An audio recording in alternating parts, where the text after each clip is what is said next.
मतलब 15 जून से सूर्य का मिथुन राशि में गोचर होने वाला है, जो कि 1 माह तक रहेगा। और सूर्य अपनी मित्र की राशि में जा रहा है, क्योंकि सूर्य और बुध में अटूट मित्रता होती है। गोचर मौसम और ऊर्जा में परिवर्तन ही नहीं लाएगा, इन 12 राशियों की दिशा भी तय करेगा। आइए जानते हैं कि आपकी राशि पे सूर्य का मिथुन राशि में गोचर का क्या प्रभाव पड़ेगा, क्या सफलताएं आएंगी और क्या सावधानियां होंगी। लेकिन इससे जानने पहले जो मित्र नए जुड़े चैनल सब्सक्राइब करना, बेल आइकन दबाना। इससे क्या होगा, आपके जीवन के अति महत्वपूर्ण वीडियो सर्वप्रथम अति शीघ्र आप तक पहुंचेगी। आइए चलते हैं, सर्वप्रथम बात करते हैं मेष राशि। मेष राशि वालों के लिए यह युति तीसरे भाव में बन रही है, जो उनके साहस, पराक्रम और उसके साथ साथ भाई बहनों के संबंधों में मधुरता लाएगा, एकाग्रता लाएगा। और उसके साथ साथ आप आत्मविश्वास के साथ जबरदस्त सफलताएं और उस यात्राएं और संचार का लाभ। वृषभ राशि वालों के लिए, वृषभ राशि वालों के लिए यह युति दूसरे भाव में बन रही है, जो कि धन, वाणी और परिवार से संबंधित होता है। आपको परिवार का सुख मिलेगा और धन के नए आयाम, नए योग मिल सकते हैं। और उसके साथ साथ सुखों का अनुभव होगा, लेकिन उसके लिए आप वाणी में अपने नियंत्रण बनाए रखें। अब बात आती है मिथुन राशि। इसमें आपको आत्मविश्वास और उसके साथ साथ आत्मचिंतन करने की अति आवश्यकता है। आपके लिए यह गोचर अत्यंत ही शुभकारी रहेगा और लाभ की स्थितियां बन, लेकिन उसके साथ साथ स्वास्थ्य के प्रति कुछ समस्या हो सकती है।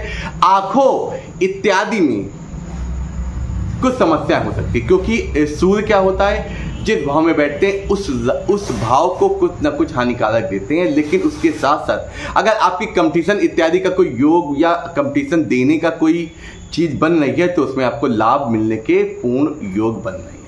अब बात आती है आपकी कर्क राशि वालों के 12वें भाव में बन रहा है, जो 12वां भाव होता है अस्पताल, खर्चे और विदेश यात्राओं का भाव होता है। इसलिए आपके खर्चे हो सकते हैं, इसलिए अपने बजट पे ध्यान दें और उसके साथ साथ स्वास्थ्य के प्रति भी ध्यान दें। लेकिन विदेश इत्यादि से अगर कोई काम अगर आपका रुका हुआ है, तो इसके बनने के पूर्ण योग बन रहे हैं। अब बात आती है आपकी सिंह राशि वालों के लिए। सिंह राशि वालों के लिए यह गोचर बहुत ही ज्यादा शुभकारी है, क्योंकि ये गोचर आपके एकादश भाव में बनता है। जब एकादश भाव क्या होता है, हमारे जीवन में जो भी जीवन के जो सुख होते हैं, जो लाभ होते हैं, उससे मिलता है। और ये आपके मित्र राशि में मिल रहा है, इसलिए आपको इसमें मान सम्मान प्रतिष्ठा मिलेगी। और उसके साथ साथ अगर कोई कंपटीशन इत्यादि का है, तो उसमें भी लाभ मिलेगा। ये समझ लीजिए सिंह राशि वालों के लिए यह अत्यंत शुभकारी गोचर है। अब बात आती है आपकी कन्या राशि वालों के लिए।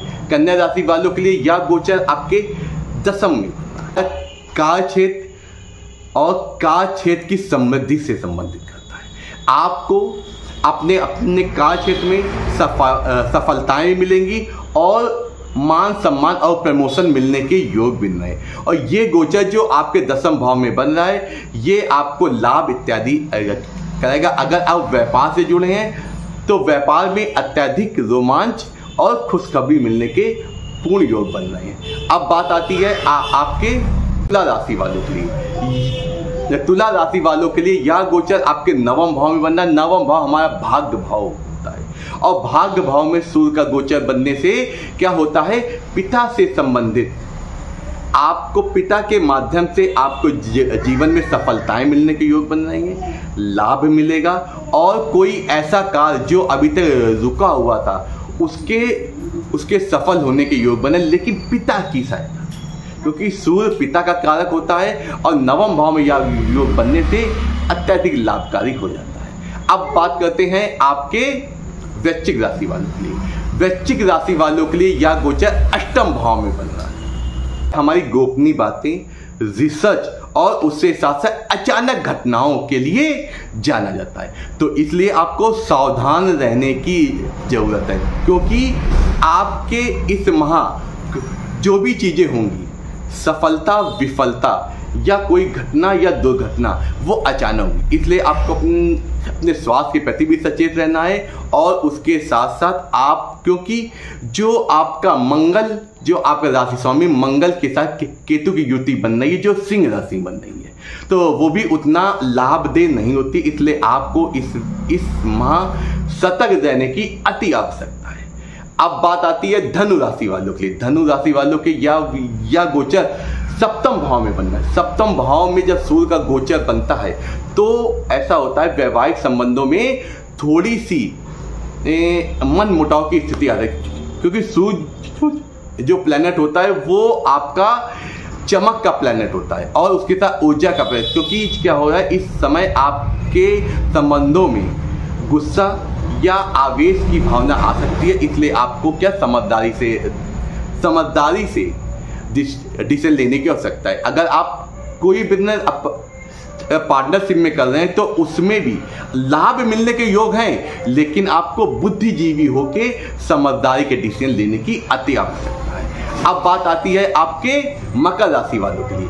मकर राशि वालों के लिए यह गोचर आपके छठे भाव में होता है। छठे भाव क्या होता है, रोग ऋण शत्रुता का होता है। तो इसमें क्या होगा, आपके शत्रु इस समय बलिष्ठ हो सकते हैं लेकिन आप पे विजय नहीं प्राप्त कर। इस बात का ध्यान रखें। अगर कंपटीशन इत्यादि की तैयारी कर रहे हैं या सरकारी नौकरी से संबंधित कोई आपका इंटरव्यू लगा है तो इसमें सफलता मिलने के पूर्ण योग, क्योंकि सूर्य क्या होता है, आपकी सरकारी औहदे का कारक होता है और जो छठा भाव क्या होता है, हमें कंपटीशन इत्यादि का होता है, इसलिए इसमें आपके लाभ मिलने के योग पूर्ण बनना है। अब बात आती है कुंभ राशि वालों के लिए। कुंभ राशि वालों के लिए यह योग पंचम भाव में बनना है। पंचम भाव में बनने से और क्रिएटिविटी का होता है। संतान से आपको कोई खुशखबरी मिल सकती है, संतान के माध्यम से या संतान के प्रति आपको कोई खुशखबरी मिल सकती है। प्रेम संबंधों में आपका जो संबंध है अच्छे प्रगण होंगे और कोई ऐसा कार्य आप कर सकते हैं जो आपका क्रिएटिविटी या इससे संबंधित हो, इसमें आपको लाभ मिल सकता है। लेकिन ये स्थितियां अगर आपका सूर्य अगर शुभ है तो स्थितियां बने, नहीं तो आपको नेगेटिव जो प्रभाव वो आपको पड़ेंगे। अब बात आती है आपके राशि वालों के लिए यह गोचर बहुत ही अच्छा सफलता प्रदान करने वाला है, क्योंकि ये चतुर्थ भाव में बनना है। चतुर्थ भाव आपकी माता का सुख का, वाहन सुख का कारक होता है। कुछ ऐसा योग बन सकता है, आपको इस समय यात्राएं करनी पड़ सकती हैं, भूमि भवन इत्यादि से आपको लाभ मिल सकता है, कोई नई जमीन प्रॉपर्टी इत्यादि भी खरीद सकते हैं, वाहन सुख मिलने के योग मिल रहे हैं कि आपको वाहन इत्यादि खरीद सकते हैं, या जरूरत में या किसी विशेष के कारण आपको वाहन सुख इत्यादि मिलने का योग बनना। इसलिए ये संपूर्ण गोचर आपको राशि के अकॉर्डिंग बताया है। अगर आपका सूर्य शुभ है तो आपको इसके लाभ अत्यधिक मिलेंगे, अगर अशुभ है या किसी दूसरी प्लैनेट के साथ है तो इसका आपका नेगेटिव प्रभाव अत्यधिक मिल सकता है आपके जीवन में। लेकिन यह माह सफलताएं भी लाएगा, सुख लाएगा और जीवन में प्रगति भी लाएगा।